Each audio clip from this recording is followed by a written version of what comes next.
I would say my story began when I was obviously born, but a huge part of my story is I was adopted. My parents separated when I was 7 years old, and I loved my dad, my adopted dad. I was a daddy's girl. My siblings were so jealous of the relationship that I had with him. And then they separated, and then kind of when they did, it's kind of that like parent dynamic where they fight and they argue. And I remember him in front of our house in California, and he drove off, and I never saw him again. And he chose, obviously to leave. And so you already feel like, so growing up, I already felt like, okay, my birth parents didn't want me.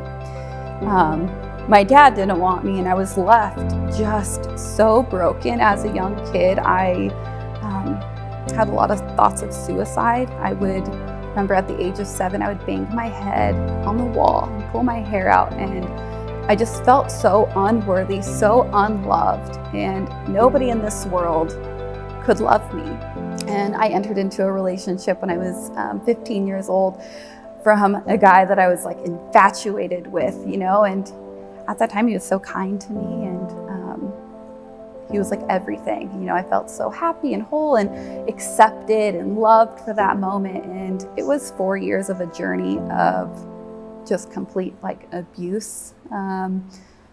I ended up getting pregnant when I was 19 years old, and he chose not to be with me anymore. He broke up with me. I couldn't find him for such a long time, and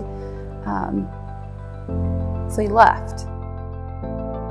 13 years ago, I gave birth to a son, and I carried out,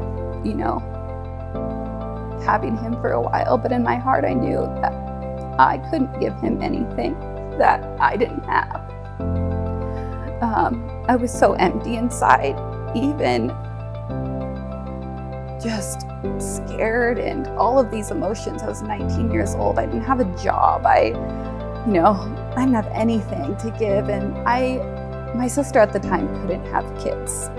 She had polycystic ovarian syndrome, and she couldn't have kids. And I remember just asking my sister, it was about 9 to 10 months in of Landon being born, can you adopt him? And they graciously just took him in as their own.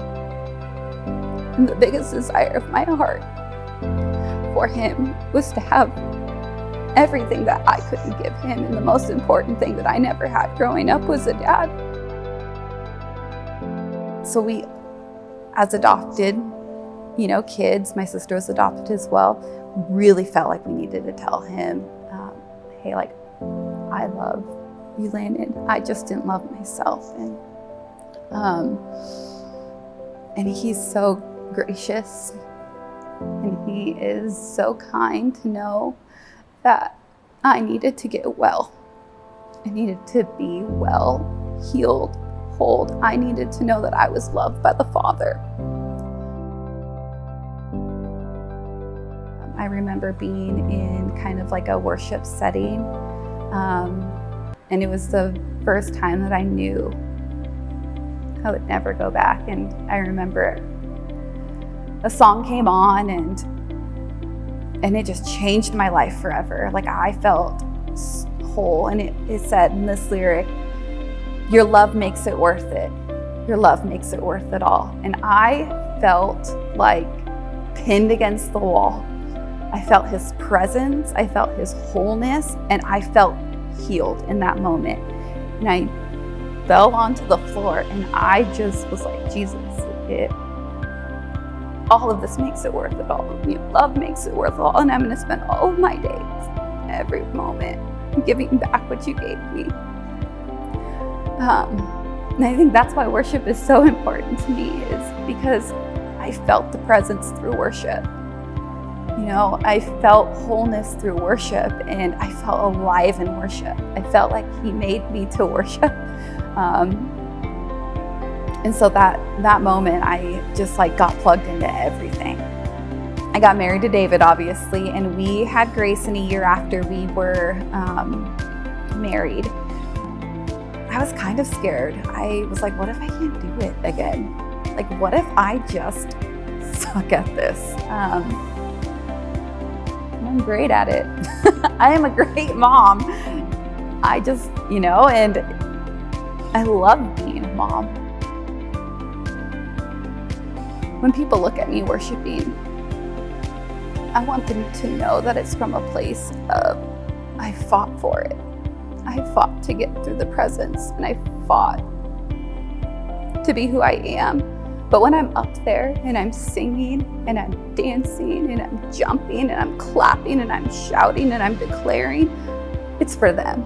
I'm declaring that whatever they came in with, whether it is rejection, failure, not feeling loved, addiction, whatever, that I'm there fighting with them. So when they see me worshiping, it's not because I have it all together.